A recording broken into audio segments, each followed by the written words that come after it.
mystic tales and legends. Enter a world of ancient stories and forgotten legends.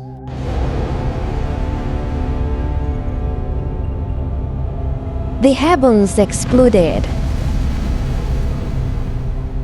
Sunfire met moonlight. The mountains cracked beneath their power. The sea rose in towering waves. Stars fell like rain. The gods fought as they had in ages past. Inyara never attacked to destroy. She fought only to defend. Arkon fought with all the fury of his pride. Every blow pushed Inyara farther back. Neron wanted to help, but Orun stopped him. I have to help her! No, Neron. This battle belongs to them. Seeing the armies advancing towards Zala, Inyara made her choice. She lifted both hands towards the sky. Every ray of moonlight across the world answered her call. Silver lights gathered around the valley. A dome of shimmering moonlight covered every man, woman, and child. The celestial army crashed against it. The shield held. Again, it attacked. Again, it held. Arkon realized what Inyara was doing. You cannot sustain this. I know. If you continue, My life is a small price. The shield continued to glow, but Inyara herself began to fade. Her silver hair slowly turned white. The stars around her dimmed. The moon lost its brightness. King Cairo cried out, Stop! You'll die! I once promised to protect humanity. I intend to keep that promise. She turned to Zala. Zala walked towards her. Inyara knelt and placed her hand upon Zala's forehead. My strength is ending, but yours is only beginning. A single silver tear fell from the goddess's eye. When it touched the ground, a white flower bloomed. Inyara smiled one last time. Then her body dissolved into thousands of silver butterflies that rose into the night sky. The moon went dark. Across the world, people looked upward in fear. The moon goddess was gone. Silence covered the battlefield. Even Arkon stared at the empty sky. For the first time in centuries, he felt regret, only for a moment. Then pride buried it once again. He pointed his spear towards the valley. The battle continues!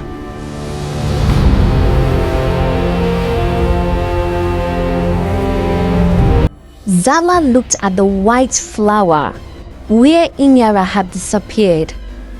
She picked it up carefully. I promise I will not let your sacrifice be forgotten.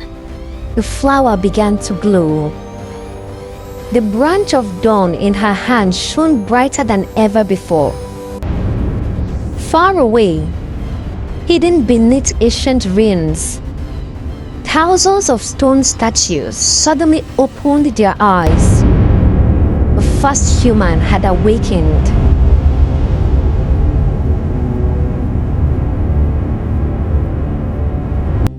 The disappearance of Inyara changed the world.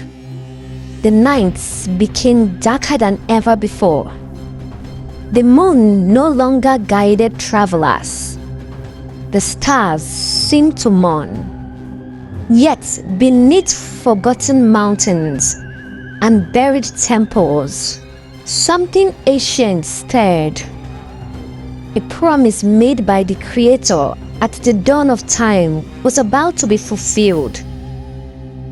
Deep beneath the desert of ashes stood 100 stone figures. They had remained frozen since the first war. Each was once a human leader chosen by the Creator, not kings, not warriors, but protectors of truth. As the branch of dawn shone in Zala's hands, cracks spread across the stone. One by one, the figures opened their eyes.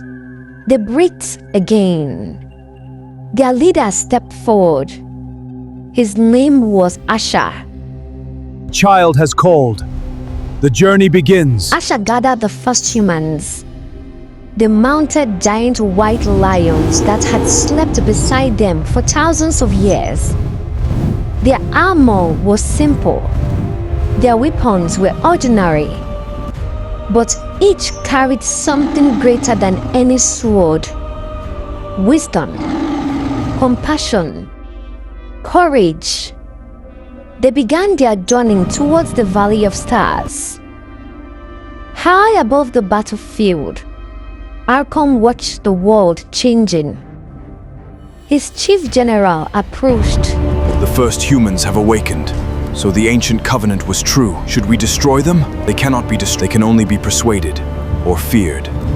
Meanwhile, Zala sat beside a white flower left by Inyara. King Cairo knelt beside her. Can this war still be stopped?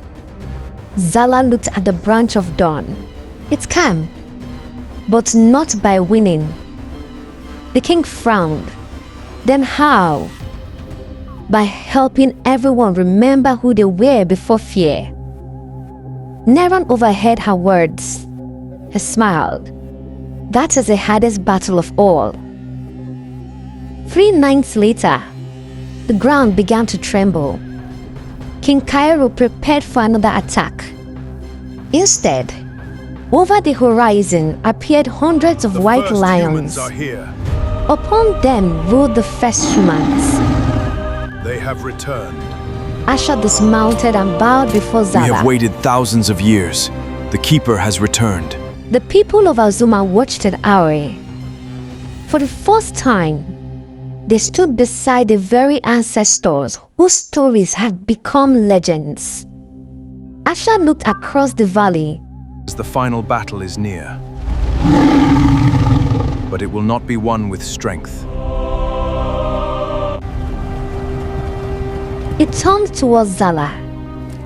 The Creator chose wisely. Zala held the branch of dawn tightly. High above them, the clouds slowly parted. For the first time since Nyara's sacrifice, a single silver star appeared in the sky. It was small, but it shone with hope. Far away, Arkon watched the same star. He felt something he had not allowed himself to feel for centuries. Hope and fear. The end of the age of gods was drawing near. The world had never known a silence so deep. Not the silence of peace, but the silence before creation itself seemed ready to break. For 7 nights, the stars flickered one by one. The oceans withdrew from their shores. The mountains groaned beneath the weight of an unseen power. Even the oldest spirits hid in caves, whispering only one sentence. The heavens are opening. In the Valley of Stars, King Cairo stood beside General Neron, watching the sky. Above them, enormous cracks spread across the heavens like shattered glass. No one spoke. Everyone understood. The final hour had come.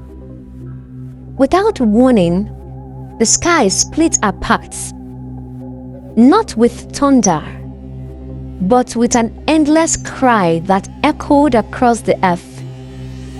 Fragments of the heavenly realm began falling like burning mountains. Entire constellations vanished.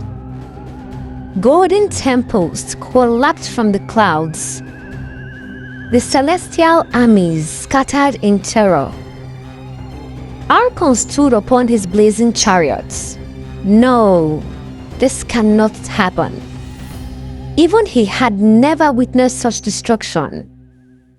The ancient barrier between heaven and earth was breaking. The first heaven and the mortal world were becoming one. From the fallen heavens emerged ancient beings no one remembered. Not evil, not good, simply forgotten. Guardians of rivers, spirits of mountains, keepers of forests, watchers of the winds. They had hidden themselves during the First War to escape Arkon's growing power. Now they returned. One by one, they knelt before Zala. The keeper has returned. King Cairo watched in amazement. Even the oldest gods recognized the child. As Zala held the branch of dawn, a gentle breeze circled the valley. Silver butterflies appeared from nowhere. They surrounded her.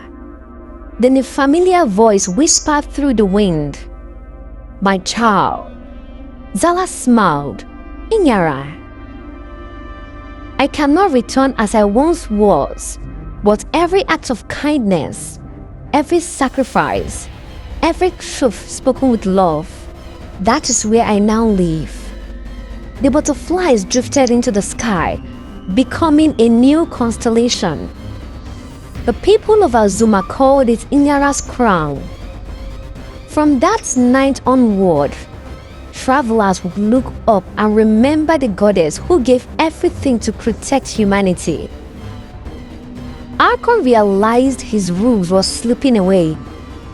With a roar that shook the heavens, he summoned every remaining celestial warrior. More than 100,000 soldiers gathered behind him.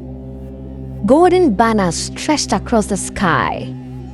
Today, Arkon declared, the age of humans ends.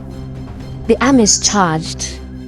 The first humans stood shoulder to shoulder with the people of Azuma. General Neron led the front line. King Cairo fought beside Asha.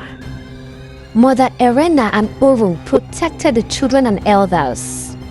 The battle raged from sunset until dawn. The rivers glowed red with reflected fire.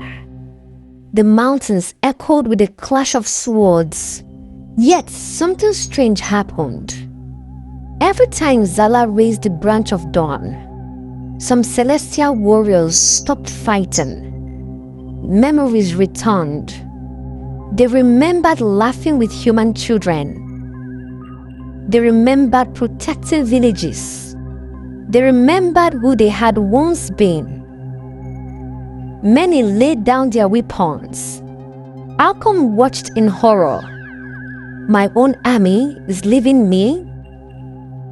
Enraged, Arkon descended into the valley alone.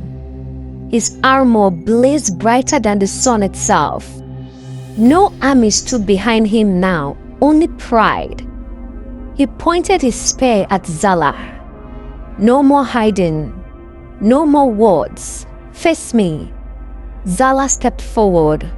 She carried no sword, no shield, only the branch of dawn. King Cairo reached for her. "Don't."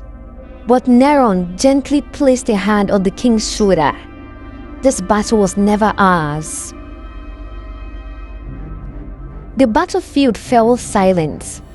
Thousands of humans, spirits, and gods watched as a child stood before the mightiest guardian ever created. The wind stopped.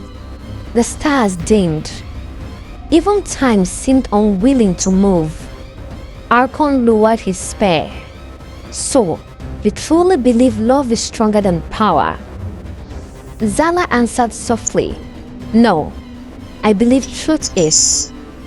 Arkon attacked. His spear became a blazing comet. The earth exploded beneath its force. Yet Zala did not move. She lifted a branch of dawn. The spear stopped only inches from her heart. Not because of magic, but because Arkon's own hand began to tremble. The branch reflected his face, not the face of a tyrant, but the joyful guardian he had once been. He staggered backward. What is this? Zala replied, The truth. The branch glowed brighter. Around Arkon appeared scenes from long ago. He saw himself planting trees with children, healing the sick, protecting villages from darkness. Standing beside Inyara beneath the first sunrise, he remembered laughing. He remembered hope. He remembered the Creator saying, Power is not given to rule others, it is given to serve them. Arkon fell to one knee. No, I buried these memories. You buried them because they reminded you of who you were, Zala said. The sky cleared. The Creator's voice echoed across heaven and earth. Every heart must choose. No command followed. No punishments. Only silence. Arkon realized the decision was his alone. He looked at the countless lives lost because of his fear. He looked at the empty place in the sky where Inyara once stood. Tears fell from his eyes for the first time since the first war. I was wrong, Arkon said. Arkon stood slowly. He looked at his golden spear, the weapon that had conquered kingdoms, the symbol of his pride. Without another word, he broke it across his knee. The sound echoed around the world. The celestial armies lowered their heads. The first humans smiled. King Cairo closed his eyes in relief. Neron quietly sheathed Moonfang. The heavens stopped falling. The cracks across the sky slowly healed. The golden fire disappeared. The stars returned. For the first time in centuries, the sun and moon appeared together. Light and darkness shared the same sky. The people of Azuma looked upward in wonder. Something strange was happening. The blindness that had caused them for 500 years was beginning to fade. Children opened their eyes beneath the morning sun. Old men saw their grandchildren's faces in daylight for the very first time. Mothers wept with joy. King Cairo looked towards Zala. The prophecy. It wasn't about destroying the gods. She smiled. It was about healing them. Far away, a single silver butterfly landed upon a white flower. The wind carried Inyara's gentle laughter across the valley. The story of Azuma was not ending. It was beginning again. The world held its breath. For 500 years, the people of Azuma had lived between darkness and light. They had learned to walk by moonlight, to raise children beneath the stars, and to trust ears and hearts where eyes feel them. Generation had been born without ever seeing a sunrise. Generation had died believing daylight was a world they would never know. Now, as the first morning after the Great Reconciliation approached, every man, woman, and child gathered under the hills of dawn. No one spoke. No one dared to hope too much. The eastern horizon slowly began to glow. The first ray of sunlight touched the face of an old woman who had lived 90 winters. She blinked. Then she gasped. I can see. Her trembling hands reached towards the sky. She looked at her wrinkles for the first time. She looked at the flowers growing beneath her feet. She looked at the faces of her grandchildren. Tears rolled down her cheeks. Across the hills, the same miracle spread. Children laughed as they watched birds flying through the morning sky. Farmers stared at green fields they had only imagined. Mothers embraced their children, seeing their smiles in daylight for the first time. The curse of Azuma was gone. Above the kingdom, Arkon stood alone. He no longer wore golden armor. His broken spear had vanished. He looked like the Gigan he had once been. The celestial armies waited behind him. No one knew what would happen next. The Creator's voice filled heaven and earth. Arkon! The former ruler bowed his head. I have no excuse. I allowed fear to become pride. I allowed pride to become tyranny. I asked for no throne. I asked only for the chance to make right what I had broken. Silence followed. Then the voice answered. A heart that truly repents begins the work of restoration. The golden throne of Arkon dissolved into light. In its place appeared a simple staff, carved from olive wood. You shall no longer rule. You shall serve. Arkon accepted the staff with tears in his eyes. For the first time since the first war, he smiled, not with power, but with humility. That night, the people gathered again. Though they could now see during the day, they looked towards the heavens, wondering if the moon would ever shine as brightly as before. The sky remained dark. Then, one silver butterfly appeared. Another followed. Then 1,000 more. The butterflies circled above the kingdom, filling the night like living stars. As they gathered, they became a great circle of silver lights. The moon slowly returned. It was softer than before, gentler. Its light carried warmth instead of sorrow. Mother Erena looked upward and smiled. Inyara kept her promise.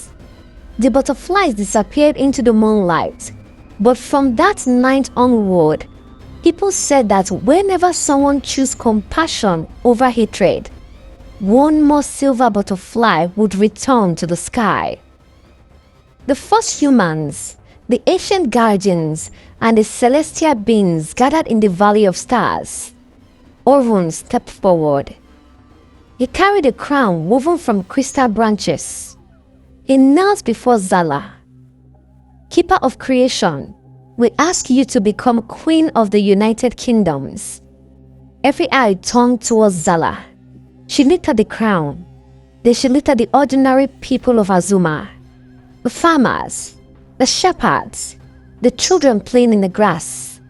She gently shook her head. I was not sent to rule. I was sent to remind. She placed the crown upon a stone altar. Let every kingdom choose its own leaders, but let every leader remember, a crown is not a reward. It is a responsibility. King Cairo smiled proudly. The first humans bowed. Even Arkon lowered his head. General Nero stood alone beside the River of Stars. Moonfang rested in the earth before him. For centuries, he had known only war. He had buried friends. He had carried guilt. He had waited for the child of creation. His purpose was complete. Zala walked quietly to his side. You can rest now. I feared that when the battle ended, I would no longer know who I was.